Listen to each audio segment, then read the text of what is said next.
Hello students, welcome in the fourth lecture of permutation and combination. आज के lecture में हम लोग कुछ प्रॉब्लम्स करने वाले हैं जो कि प्रीवियस क्लासेस के जो कॉन्सेप्ट हैं उनके ऊपर बेस्ड होगा। सबसे पहला प्रॉब्लम जो मैंने लिया है वो कॉम्बिनेशन का है, सिलेक्शन का है, और वो कैसे है वो मैं आपको क्वेश्चन पहले पढ़ के बता देता हूँ। देखिए क्वेश्चन है, everybody in a room shake hands with everybody else. The total number of handshake is 66. Find the total number of persons in the room. इस क्वेश्चन को सॉल्व करने के जो तरीके हैं उनमें सबसे पहला जो मेथड है, मेथड 1, वो मैं यहाँ पे डिस्कस कर लेता हूँ। तो सबसे पहले हम लोग, क्योंकि हमें क्या फाइंड आउट करना है कि total number of person room में कितने हैं, तो लेट कर लेते हैं। Let there are n persons are in the room, and it is given that everybody in a room shake hand with everybody else. That means suppose n person है तो उसमें जो फर्स्ट पर्सन होगा, पहला जो पर्सन होगा, वो बाकी जो n-1 पर्सन है उनके साथ हैंडशेक करेगा। तो एक पर्सन के लिए n-1 हैंडशेक होगा। सिमिलरली दूसरा जो पर्सन है वो भी रूम में जितने भी पर्सन है उनके साथ हैंडशेक करने वाला है। तो सेकंड पर्सन भी कितने हैंडशेक करेगा? n-1 हैंडशेक करने वाला है। So every person in the room will handshake n-1 times. Okay, so total number of handshake कितने होंगे उसको समझने की जरूरत है, क्योंकि सबसे पहले तो यदि हम लोग इस तरीके से ध्यान दें तो एक पर्सन यदि n-1 हैंडशेक करता है तो n पर्सन है तो टोटल नंबर ऑफ हैंडशेक होने चाहिए थे n इंटू n-1। बट यदि आप यहाँ पे ध्यान से देखिए तो फर्स्ट पर्सन का मैंने सेकेंड पर्सन के साथ जैसे हैंडशेक किया, फर्स्ट पर्सन ने थर्ड पर्सन के साथ हैंडशेक किया, इस तरीके से काउंटिंग कर रहे हैं। तो सेकंड पर्सन भी फर्स्ट पर्सन के साथ हैंडशेक कर रहा है, थर्ड पर्सन भी फर्स्ट पर्सन के साथ हैंडशेक कर रहा है। तो जितने भी n-1 हैंडशेक हैं उनमें से एक ही हैंडशेक को हम लोग दो बार काउंट कर रहे हैं। कैसे? फर्स्ट का मैंने काउंट किया n-1 हैंडशेक, बट फर्स्ट और सेकंड ने हैंडशेक किया है, ठीक है। और सेकंड वाला जब हैंडशेक की बात करें तो सेकंड ने भी फर्स्ट के साथ हैंडशेक किया, तो वो एक्चुअली में फर्स्ट और सेकंड दो बार हम उसको काउंट कर रहे हैं कि फर्स्ट ने सेकंड के साथ किया और सेकंड ने भी फर्स्ट के साथ काउंट किया, ये हम लोग काउंट कर रहे हैं। बट एक ही हैंडशेक को हम इस कंडीशन में दो बार काउंट कर रहे हैं। तो इसलिए टोटल नंबर ऑफ हैंडशेक कैसे निकलेगा? टोटल नंबर ऑफ हैंडशेक जो है वो देखिए कैसे निकलने वाला है। Every person is handshaking with everybody else, तो n इंटू n-1 हैंडशेक इस तरीके से हम फाइंड आउट करें, क्योंकि एक पर्सन n-1 हैंडशेक कर रहा है तो उस रूम में n पर्सन है तो n इंटू n-1 हैंडशेक हो जाते। बट आप ध्यान से सोचोगे तो दो बार हम एक हैंडशेक को काउंट कर रहे हैं। जैसे मान लीजिए दो पर्सन है A B C, इस तरीके से n पर्सन है, ठीक है, n पर्सन है, ठीक है। तो A ने n-1 जो बाकी बचे हुए हैं उनके साथ हैंडशेक किया, तो A ने B के साथ हैंडशेक किया, A ने C के साथ किया, A ने D के साथ किया, और इस तरीके से n पर्सन के साथ हैंडशेक किया। फिर हम लोग जब काउंट करें तो B के लिए भी हम लोग क्या कर रहे हैं, B ने A के साथ हैंडशेक किया, B ने C के साथ हैंडशेक किया, B ने D के साथ हैंडशेक किया।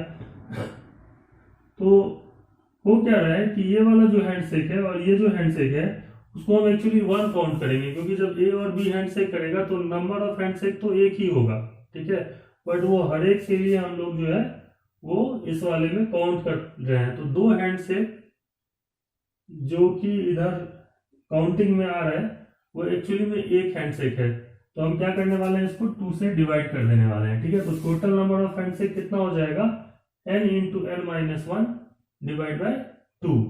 सो अकॉर्डिंग टू द क्वेश्चन ये दिया हुआ है कि n इंटू n-1/2 जो है वो 66 के बराबर है, और यहां से हम लिख सकते हैं कि n इंटू n-1 जो होगा वो हो जाएगा हमारा 128 32 and that is equal to, that simply imply that n into n minus 1 जो होने वाला है वो है 12 into 11. Clear? And from here we can easily write that n की वैल्यू जो होनी चाहिए वो 12 है. ठीक है, n कितना है? 12 है. So number of persons in the room is 12. Number of person कितने हैं रूम में? Number of persons in the room is equal to 12. ये इस क्वेश्चन को सॉल्व करने का पहला मेथड है. सेकेंड मेथड ये है कि आप इसको ऐसे समझ सकते हैं कि जैसे मान लीजिए मैंने हैंड से काउंट करना स्टार्ट किया, तो ए ने बी से हैंड शेक किया, ए ने सी से हैंड शेक किया, और इस तरीके से हैंड शेक होगा. ठीक है ना? Similarly B A B C, है ना?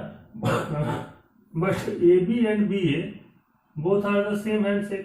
तो यहाँ पे क्या हो रहा है ना, दो लोगों का जितना सिलेक्शन हो सकता है n पर्सन्स में से उतने ही हैंड शेक होंगे. Just we can say that A और बी का हैंड शेक होगा, ए और सी का हैंड शेक होगा, बट बी और ए का हैंड शेक एक बार ही काउंट होगा. ठीक है ना? Like this is not an arrangement of things, this is just a, जितने दो लोगों के टीम बन सकते हैं n पर्सन्स में से उतने ही हैंड शेक होने वाले हैं. ठीक है, नंबर ऑफ हैंड शेक उतने ही होने वाले हैं. तो we can also say that number of handshake, पहले तो मैं यहीं से स्टार्ट करूंगा method 2b. Let there are n persons are in the room. उस केस में total number of handshake जो है वो हम कह सकते हैं कि nc2 के बराबर होगा. That is selection of 2 persons out of n persons. उतने ही होने वाले हैं क्या? Hand shake. तो nc2 की जो वैल्यू होती है वो होती है n factorial divide by 2 factorial n minus 2 factorial. और ये जब आप निकालोगे तो कितना आ जाएगा? n into n minus 1 divide by 2, जो कि मैं पहले भी डायरेक्टली जो है वो लॉजिक लगा के फाइंड आउट कर रहा था. बट ये आपको डायरेक्ट जो है वो समझ में आता है कि इतने ही हैंड शेक होने वाले हैं, और आगे तो क्वेश्चन सिमिलरली सॉल्व होगा मेथड 2 में भी. तो इस तरीके से ये प्रॉब्लम जो है वो कॉम्बिनेशन का जो कॉन्सेप्ट है उसको समझने के लिए यूज करते हैं हम लोग, और समझ सकते हैं इसकी कॉम्बिनेशन का क्या मतलब निकलता है. नेक्स्ट प्रॉब्लम देखते हैं. Next problem is, in how many ways can the 7 different colors of a rainbow is arranged so that the blue and green never come together? Okay, इस तरीके का क्वेश्चन है. Obviously we know this fact that there are 7 colors in the rainbow. So total जो 7 different colours होते हैं rainbow में उनको arrange करना है, और इस तरीके से अरेंज करना है कि ब्लू और ग्रीन कभी साथ नहीं आएंगे. ठीक है, तो इस तरीके के क्वेश्चन को सबसे पहले कैसे सॉल्व करते हैं वो समझ लेते हैं. सबसे पहले तो हम कितने टोटल अरेंजमेंट है वो फाइंड आउट कर लेते हैं इन 7 कलर्स का. So total number of arrangements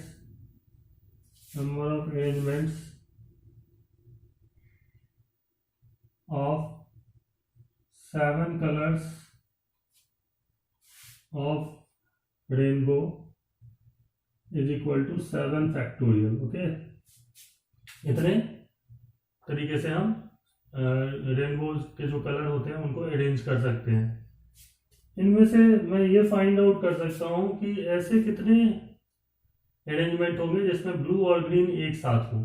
तो इस तरीके के प्रॉब्लम को सॉल्व करने के लिए सबसे पहले हम लोग क्या करेंगे? Consider blue and green as a single item. Okay, इनको एक सिंगल आइटम की तरह कंसीडर कर लेते हैं. So then we have 5 plus 1 that is equal to 6 items. कैसे कह रहे हैं? क्योंकि 5 तो ब्लू और ग्रीन के अलावा कितने हैं? 5, और ब्लू और ग्रीन को हमने 1 कंसीडर कर लिया है. तो 5 plus 1 6 आइटम है हमारे पास. ठीक है, this 6 items, or you can say that consider B and G as a single color. Okay, so these 6 items can be arranged in 6 factorial ways, and BG हो या GB हो, है तो दोनों साथ में, इसलिए हम कहेंगे कि BG can also arrange among themselves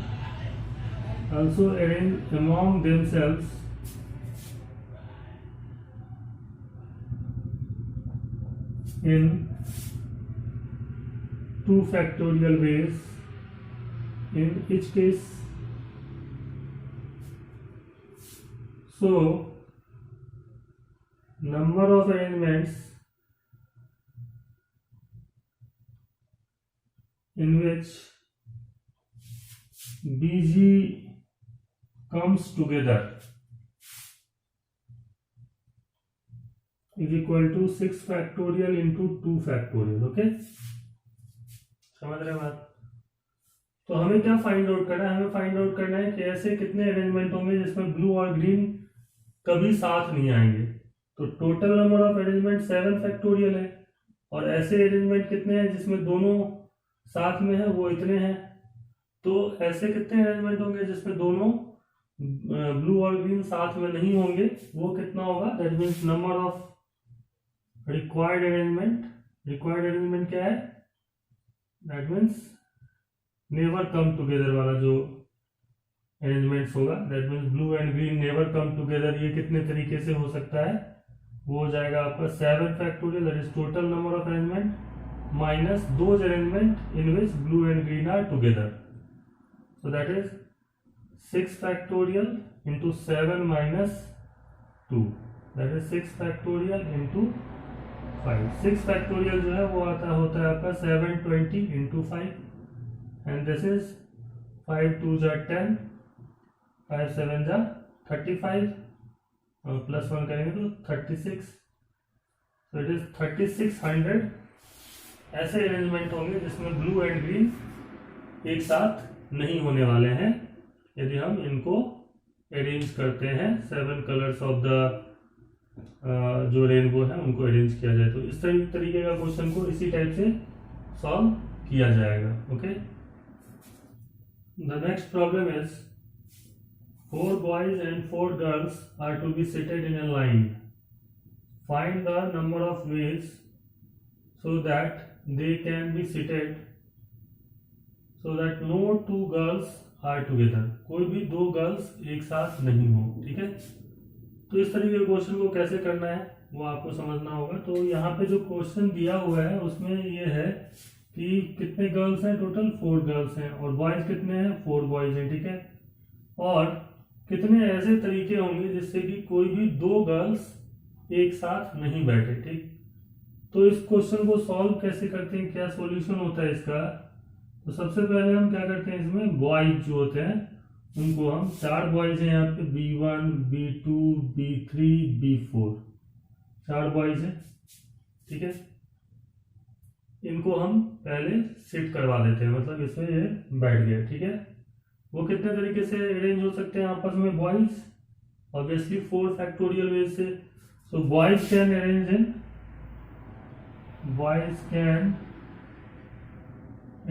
in 4 factorial ways because there are 4 boys।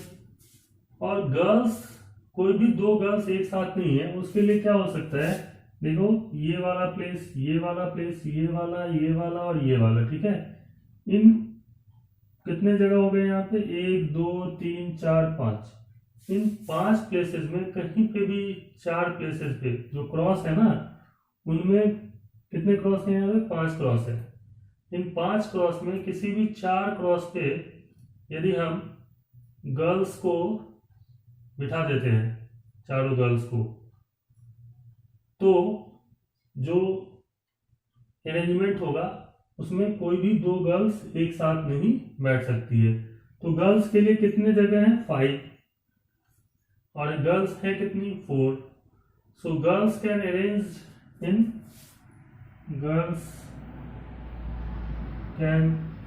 In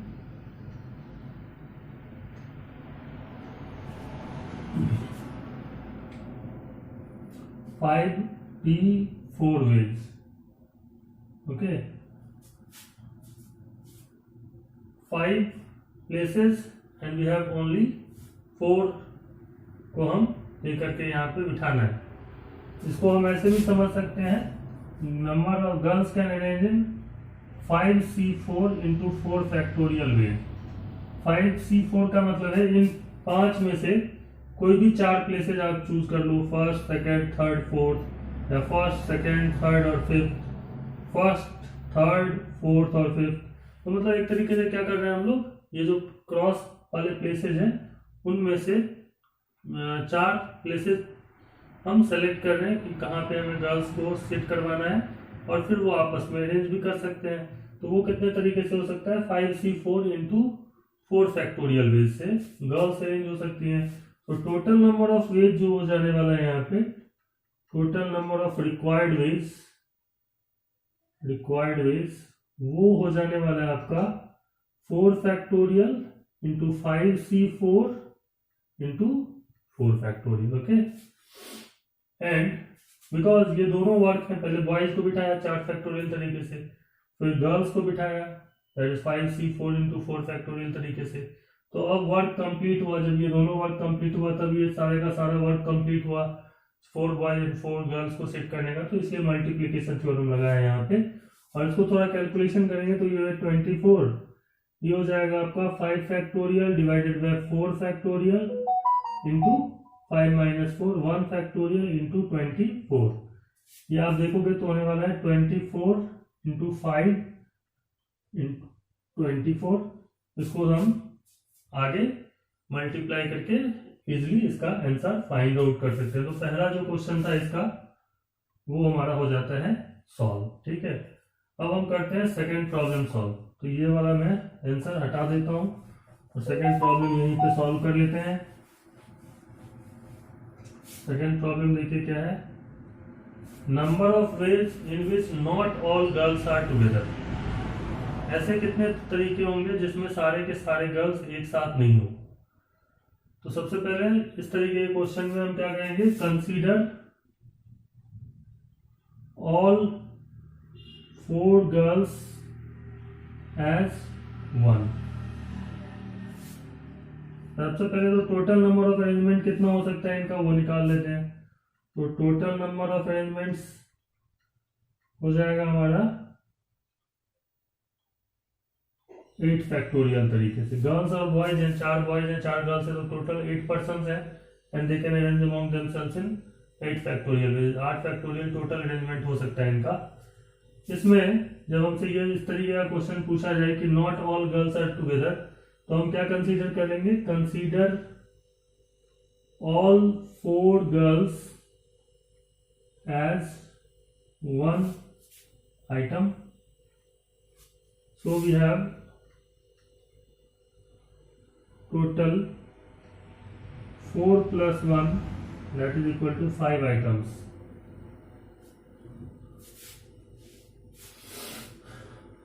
Five items can arrange in 5 factorial ways and 4 girls can arrange among themselves in 4 factorial ways. So number of arrangements when all girls together is equal to 5 factorial into 4 factorial. So number of required ways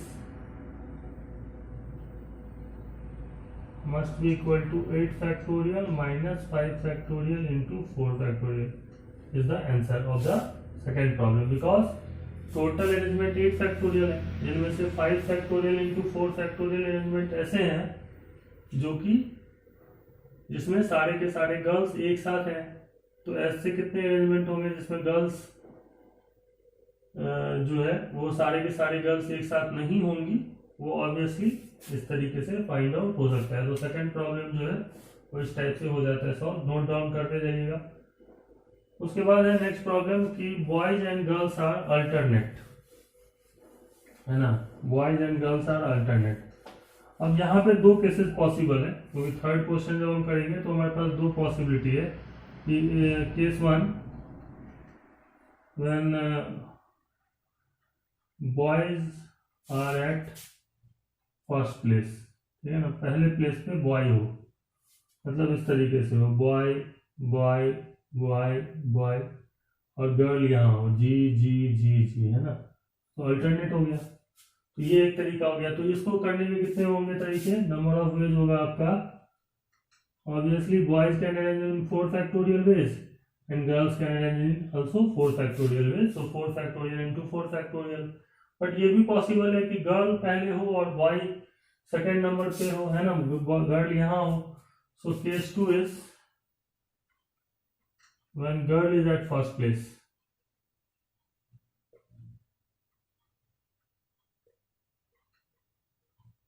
मतलब ये जमावड़ा हो, G B G B G B G B, है ना।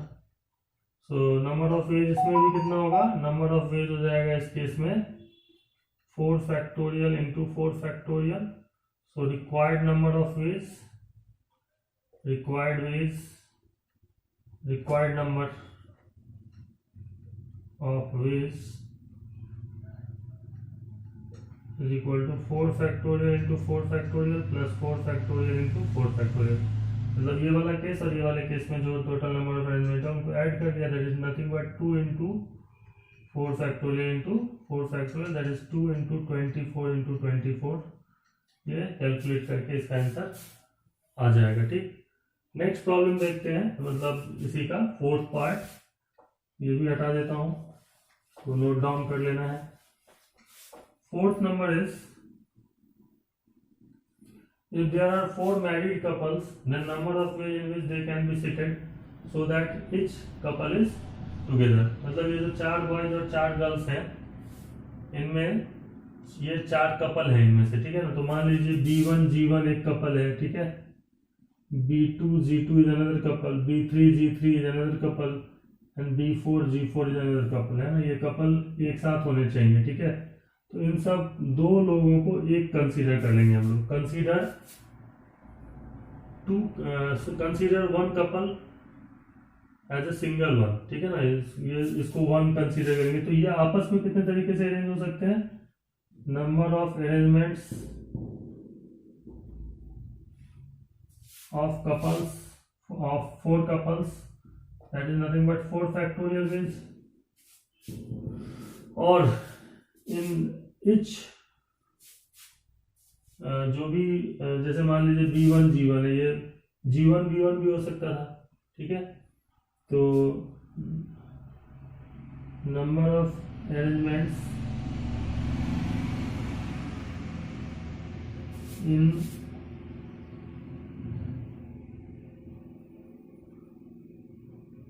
inside the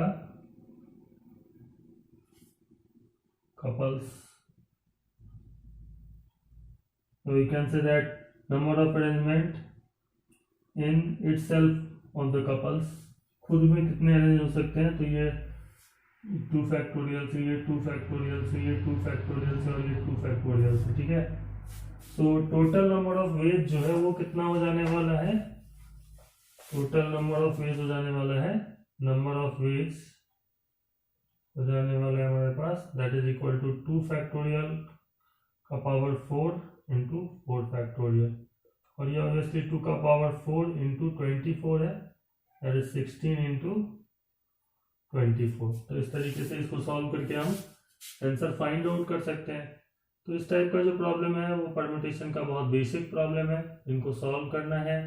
NCERT के exercise 7.3 जो है उसको अच्छे से करना है, जिससे कि आपको क्वेश्चंस का कैसे करते हैं वो समझ में आ जाएगा।